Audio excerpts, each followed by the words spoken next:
Komisi Pemberantasan Korupsi memanggil Ketua Umum PKB Muhaimin Iskandar untuk diperiksa sebagai saksi kasus dugaan korupsi sistem proteksi tenaga kerja Indonesia di Kementerian Ketenagakerjaan tahun 2012.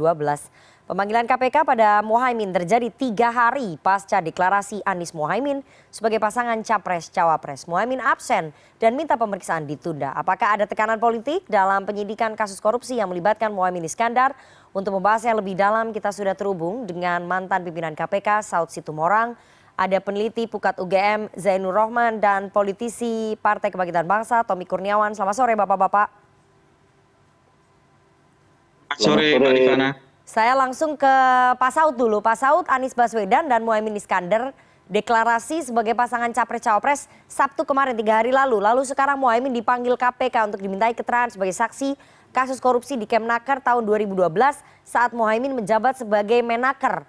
Bagaimana kemudian Anda sebagai mantan pimpinan KPK melihat konstruksi waktu penanganan kasus ini?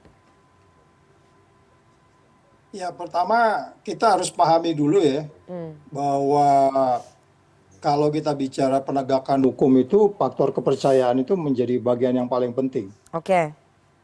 Nah, dengan krisis kepercayaan di KPK ini, bagaimana Anda bisa menjelaskan bahwa mereka itu tidak politik dalam kaitan kasus Caimin ini gitu.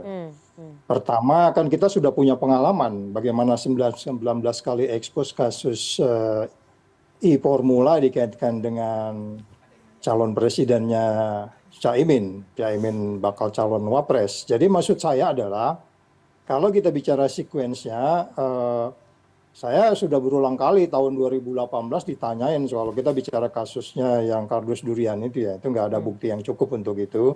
Tapi kalau ada kasus lain lagi, kita masih bertanya juga, apa memang nggak ada kasus yang lain yang lebih prioritas di tengah kita lagi mencari presiden yang negerinya sedang carut-marut seperti ini gitu. Apa nggak itu menjadi pertanyaan akhirnya karena memang kepercayaan. Jadi artinya begini, kalau memang ada bukti-bukti yang cukup dan itu kasusnya 2012, apa nggak ada yang lebih prioritas dikaitkan dengan itu? Kalau kita bicara wisdom crowd, kalau kita bicara indeks persepsi korupsi kita memerlukan orang yang benar-benar jauh dari perilaku korup, itu betul. Tapi pada bagian lain, kalau Anda katakan bahwa proses pemanggilan ini tidak ada kaitan dengan politisasi atau politicking, Anda pasti sangat naif. Maksudnya bagaimana itu Pak Saud? Oh iya, ini sudah jelas politicking dong. Karena nggak ada kerjaan lain daripada cari-cari persoalan Caimin gitu. Dan itu kasus lama. Kasus yang baru yang lebih gede itu lebih banyak. Baik. Jadi maksud saya gitu, kalau Anda bicara penegakan korupsi, penegakan hukum, itu Anda harus bermanfaat, Anda harus adil, Anda harus pasti. Ini kan menciptakan ketidakpastian di tengah kita mau mencari seorang pemimpin yang akan menyelamatkan negeri ini. Oke, kalau dari Pak Saud sebagai mantan pimpinan KPK melihat bahwa unsur politisnya sangat kuat begitu ya, karena sebetulnya KPK bisa mengusut kasus-kasus besar lainnya di tengah jelang pendaftaran capres dan juga cawapres. Saya mau ke Pukat UGM, Mas Zainur. Apakah dari Pukat UGM sama melihatnya bahwa ada unsur politis dalam penanganan kasus ini, apalagi jelang pendaftaran Pilpres dan di saat tingkat kepercayaan publik terhadap KPK agak turun begitu? Ya, saya selalu mengatakan bahwa proses penegakan hukum itu terpisah dengan proses-proses politik. Penegakan hukum itu berbasis kepada ada atau tidaknya bukti permulaan yang cukup untuk menaikkan ke dalam tahap penyidikan. Memang yang jadi soal selanjutnya adalah bagaimana kasus yang sedang dijalankan di KPK ini. Apakah memang benar-benar ingin melakukan pemeriksaan untuk mendapatkan keterangan yang sangat dibutuhkan atau tidak? Nah, kalau memang membutuhkan keterangan dari ex-Menaker, maka menurut saya itu satu hal yang wajar. Tetapi memang kalau pertanyaannya adalah, apakah kasus ini adalah kasus yang dipolitisasi atau tidak? Tentu ini satu hal yang sangat sulit untuk dibuktikan. Mungkin kita bisa merasakan, tetapi pembuktiannya akan sangat sulit. Saya selalu mengatakan bahwa ada beberapa kriteria, ya, ciri-ciri sebuah perkara itu kurang lebih irreguler atau tidak biasa atau kemudian ada kemungkinan dipolitisasi. Yang pertama, kalau perkara itu tidak cukup alat bukti tetapi tetap diproses sekadar untuk memanggil orang. Orang dipanggil oleh KPK itu sudah ada beban nama, sudah ada image yang rusak. Nah, itu menurut saya satu hal yang yang jahat, dan saya tidak yakin KPK akan melakukan ini kepada Caimin.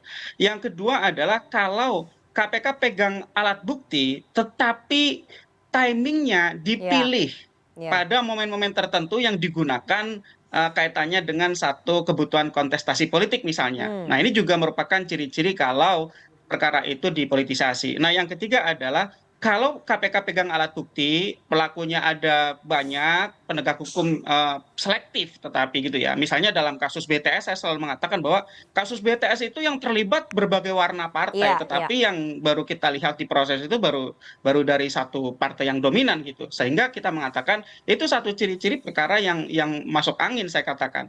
Nah, dalam kasus dugaan kasus korupsi sistem proteksi ini, saya pikir wajar bagi publik maupun bagi pihak-pihak yang terpengaruh ketika mempertanyakan independensi dari KPK. Kenapa? Karena ini kan tidak terlepas dari konteks-konteks sebelumnya. Misalnya di tahun 2022 akhir tahun itu Ketua KPK Firly Bahuri sempat menyebut ada satu kasus, yaitu kardus durian, kasus korupsi di Kementerian Ketenagakerjaan di tahun 2011, itu dikatakan akan diberikan atensi oleh KPK. Nah, kalau hanya disebut tanpa dilakukan pembukaan kasus, membuat sprindik kemudian dilakukan penyidikan, maka menurut saya itu sudah jadi indikasi. Kemudian sekarang ada kasus lain di kasus 2012 Kemenaker, yaitu proteksi TKI. Nah, ini menurut saya urutan-urutan waktu ini memang menimbulkan tanda tanya publik, sehingga KPK harus transparan di dalam penanganan perkara korupsi sistem proteksi TKI yang sedang ditangani ini. Kalau KPK transparan, publik bisa menilai ada atau tidak aroma intervensinya. Mbak Rifana. Tahan dulu Mas Zainur. Nanti saya akan bahas lebih jauh soal persepsi publiknya. Saya mau ke PKB dulu. Mas Tommy, apakah kemudian PKB merasa sedang menjadi sasaran tembak ketika Muhaimin berpasangan dengan Anies? Karena tadi kalau dari mantan pimpinan KPK Pak Saud mengatakan bahwa ini memang jelas unsur politisnya sangat kuat. PKB merasa jadi sasaran tembak nggak sekarang? Ya, jadi kemarin saat satu hari sebelum deklarasi, kebetulan saya salah satu yang ikut rapat pleno untuk menentukan keputusan mengenai pasangan Amin ini. Kita sebelum rapat berakhir ditanya apakah siap dengan segala konsekuensi yang akan kita lalui dengan keputusan kita ini, mendeklarasikan pasangan Anies dan Gus Imin. Kita semua menyatakan siap, termasuk diantaranya adalah permasalahan anggaplah gitu, kriminalisasi gitu. Jadi ya memang ini sudah kita duga bahwa akan ada hal-hal seperti ini, dan kemudian tentunya seperti apa yang dikatakan oleh Gus Imin bahwa beliau itu mendukung segala penegakan hukum, proses yang berlangsung di KPK. Cuma memang ini menjadi question mark ya, big question mark bagi kita semuanya. Kenapa dipilih timingnya itu setelah berita pasangan Amin ini viral sampai ke pelosok RT gitu.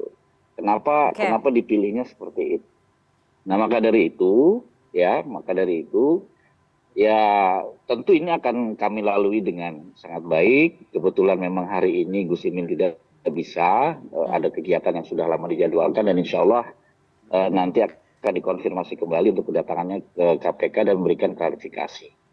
Baik, artinya PKB sudah siap sebetulnya dengan segala resiko dan kemungkinan-kemungkinan terburuk ya pada saat mendeklarasikan Anies dan juga Muhaimin. Jadi PKB juga mempertanyakan soal pemeriksaan terhadap Muhaimin Iskandar begitu di tengah deklarasi Anies dan Muhaimin. Begitu ya Mas Tommy ya? Iya pasti, karena memang setiap kita ingin berkontestasi, apalagi ini tingkatnya pemilihan presiden, pasti akan kita lalui dengan berbagai macam cobaan dan juga rintangan. Tentu ini harus bisa kita lalui dengan berbagai macam solusi dan juga berbagai macam hal-hal yang tentunya kita akan susun. Baik, nanti saya akan teruskan ke Pak Saud begitu ya, soal momentumnya ini tepat apa enggak. dan bagaimana menjelaskan ke publik supaya persepsinya ini tidak ada unsur politisasi di sini. Tapi kita harus jeda terlebih dahulu, jangan kemana-mana, tetap bersama kami di CNN Indonesia Newsroom.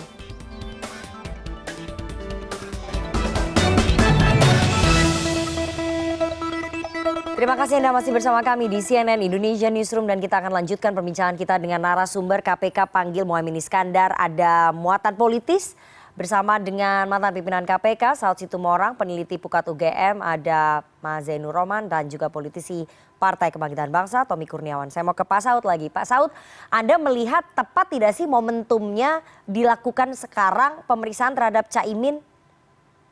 Atau memang sebaiknya ditunda saja? Pemberantas korupsi itu apapun kata orang itu pasti ada yang disebutnya cost and benefit. Itu pasti. Ini kan cost sosialnya sangat tinggi. Oke. Iya nggak? Pada bagian lain kita juga belum bisa buktikan bahwa dia ngambil berapa, saksinya gimana, dan seterusnya. Apakah dipanggil sebagai saksi, apakah sebagai apapun bentuknya dalam kaitan formil dan materialnya.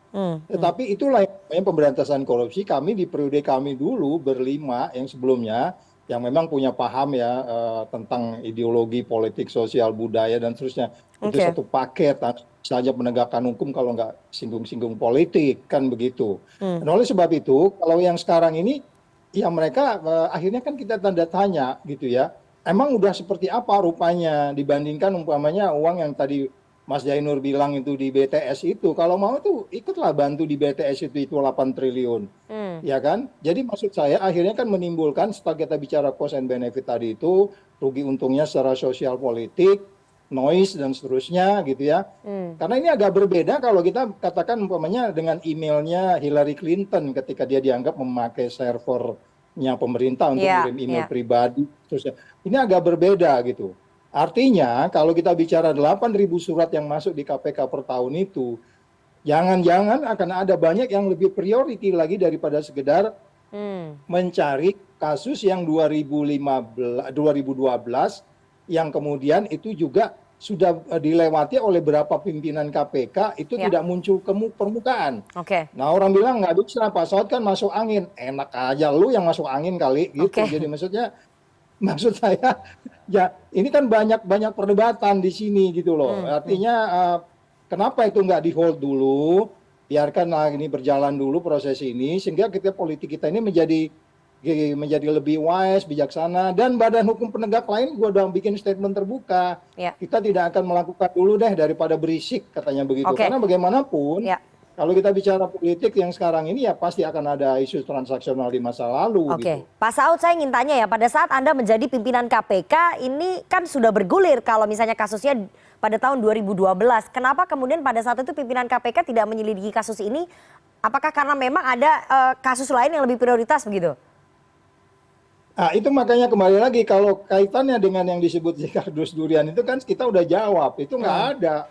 Buktinya cukup lemah gitu ya untuk kita jadikan kalau yang untuk kasus ini itu. Sistem proteksi. Nah ini saya belum dengar ya bentuknya seperti apa. Tetapi kan kasus itu selalu berkembang. Jadi perkembangan kasus itu kan bisa jadi dari sumber-sumber orang yang paling dekat dengan Caimin bisa. Sehingga dia memberi bukti-bukti untuk kemudian penyidik dalam hal ini lembaga anti korupsi yakin betul. Karena memang sering kejadian itu kok yang memberikan informasi itu orang yang paling valid untuk memberikan informasi yang paham betul yang apa yang dilakukan. Ketika itu kita tidak mendengar untuk yang ini. Yang kita dengar waktu itu ya pasti yang disebut ya Kardus Durian itu dan itu kita meyakini tidak ada bukti yang cukup untuk itu. Apakah kemudian ini ada oposisi atau lawan politik yang mencoba mengangkat ini, itu yang kita bilang tadi wisdomnya lembaga anti korupsi di tengah tipis kepercayaan ini bisa kita percaya juga agak sulit kita mengatakan ya Mbak Rifana. Baik. Mau ke Mas Zainur dulu. Mas Zainur, bagaimana kemudian KPK bisa membantah persepsi yang muncul di publik bahwa unsur politisasi muncul dalam kasus yang melibatkan Muhaimin Iskandar ini? Ini kan persepsinya kemudian di luar menjadi abu-abu begitu ya, sebagian menilai bahwa ini kuat unsur politisasinya, sebagian memang ada juga yang menilai silakan saja KPK jalan, tapi unsur persepsi publik ini loh yang muncul, bagaimana KPK membantah persepsi yang muncul itu, Mas Zainur? Ya, Mbak Rifana, kalau KPK sudah naikkan ke penyidikan, saya percaya KPK pasti pegang alat bukti. Yang menjadi pertanyaan adalah, ini sebenarnya yang disidik oleh KPK ini arahnya adalah kepada ex-menteri tenaga kerja atau kepada pejabat-pejabat lain. Tetapi ex-menteri tenaga kerjanya sekadar dijadikan sebagai saksi. Nah, Oke. sejauh ini kan tidak jelas juga begitu ya, meskipun ya penyidik akan selalu punya jawaban bahwa Ya, ya. semua akan sesuai dengan proses penyidikan, perkembangan perkara, sesuai dengan hasil-hasil pengumpulan keterangan dan seterusnya. Nah, saya ingin mengatakan bahwa kalau kasus masuk ke tahap penyidikan di KPK, maka kalau saya justru punya pandangan bahwa sesuatu yang sudah dinaikkan di tahap penyidikan tidak usah dihentikan karena ada pemilihan umum. Saya Oke. berpendapat seperti itu. Nah, tetapi yang perlu dilakukan oleh KPK adalah transparansi. Kenapa Oke. transparansi? Karena transparansi itulah yang jadi alat untuk publik dapat melakukan fungsi kontrol. Apakah wajar atau tidak wajar, apakah layak atau tidak layak. Kalau dari sisi hukum acara, pasti penyidik sudah khatam gitu ya, pasti sudah pegang semua yang Oke. dipersyaratkan oleh KUHAP gitu.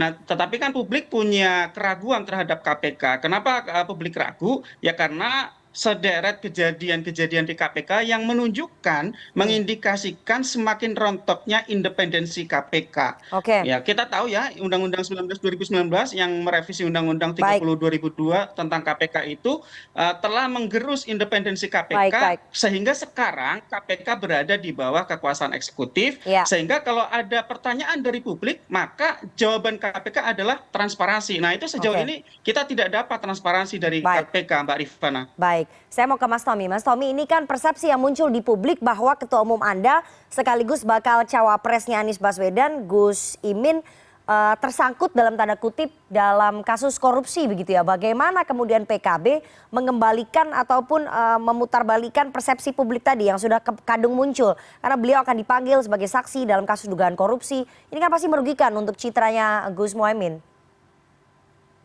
Ya, jadi menurut saya ada dua hal, menurut saya ya. Yang pertama adalah tadi seperti yang sudah dikatakan bahwa transparansi daripada kasus ini itu harus dikedepankan. Sehingga sentimen atau debat yang publik yang saat ini cukup marak di sosial media, kemudian di diskusi-diskusi itu bisa menjadi terang benderang. Tentunya kita mendorong setiap proses hukum itu dilakukan secara transparan, kredibel, dan yang pasti kita mendukung yang namanya penegakan hukum. Itu yang pertama. Dan yang kedua, tentunya nanti kami dari PKB pasti akan menyiapkan narasi-narasi dan juga klarifikasi terhadap publik. Dan tentunya jika misalkan nanti pemanggilan berikutnya Gus Imin akan datang seperti itu, dan pasti kita sudah siapkan hal-hal yang terkait dengan kasus tersebut. Baik. Seperti itu. Nah, memang ini masih sangat abu-abu. Kita belum tahu juga maksudnya itu apakah hanya untuk melengkapi pemeriksaan yang saat ini sedang berlangsung, yang kabarnya sudah ada tersangkanya, ataukah sasarannya kepada Gus Imin. Nah, ini masih sangat abu-abu sekali. Saya pikir KPK harus menjelaskan ini semua kepada publik secara transparan. Oke, baik. Pak Saud, terakhir ya. Kalau tadi Anda sudah menyebut Kejagung sebagai salah satu lembaga penegak hukum memilih menghentikan proses penyidikan kepada bakal capres dan juga cawapres, tetapi KPK justru sebaliknya. Apakah kemudian ini nanti akan rentan dijadikan alat politik? Apakah Anda akan menyarankan sebaiknya KPK ya menghentikan saja untuk sementara?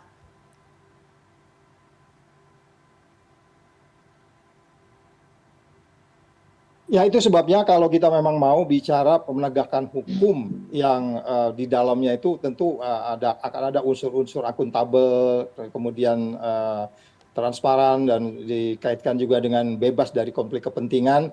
Agak sulit kalau kita mengatakan bahwa saat ini KPK itu nggak konflik kepentingan gitu. Ini kan kita sudah bicara bagaimana undang-undang itu akhirnya dia bagian dari pemerintah, yang kemudian agak sulit pula untuk kita mengatakan mereka harus transparan. Sebagian check and balance di internalnya saja yang disebutnya ini sebagai Dewan Pengawas tidak melakukan itu dengan baik dan benar. Nah, oleh sebab itu saya menantang sebenarnya Dewan Pengawas juga dicek itu, benar nggak mereka itu, dikaitkan dengan pernyataan Mas Tommy tadi. Apakah memang mereka memang masuk ke dalam sebuah proses yang dikaitkan dia sebagai suspek atau sebagai saksi saja, ini kan kita belum bisa kita pastikan. Sehingga pertanyaannya adalah di tengah ketidakpastian ini para penegak hukum di KPK kita tantang untuk kemudian menjelaskan ke publik bahwa mereka memang firm, jauh dari konflik of interest, dan mereka akuntabel, dan mereka memang harus transparan. Oleh sebab itu bagian dari transparan itu kan check and balance. Kita kan nggak punya check and balance. Kalau zaman dulu ada check and balance. Saya ngomong di TV diperiksa oleh tim kode etik 9 orang dari luar. Sekarang siapa yang meriksa ini dari luar? Mereka Dewan Pengawasnya aja bagian dari masalah. Sehingga kita hopeless banget untuk melihat kasus ini benar-benar untuk bisa kategori transparan. Gitu Mbak. Baik, kita nanti tunggu bagaimana penjelasan dan juga transparansi dari KPK supaya tidak timbul persepsi di publik yang menganggap bahwa ada unsur politisasi dalam pemanggilan Muhaimin Iskandar pada kasus dugaan korupsi sistem proteksi TKI. Kita akan tunggu nanti penjelasan KPK. Sebetulnya pada hari ini kita sudah mengundang juru bicara KPK Ali Fikri, namun dari pihak KPK tidak bersedia untuk hadir. Terima kasih sekali 3 orang narasumber yang sudah bergabung pada sore hari ini. Ada mantan pimpinan KPK Saud Situmorang, peneliti Pukat UGM, Zainur Rohman, dan juga politisi PKB Tommy Kurniawan. Saya selalu Bapak-Bapak. Terima kasih.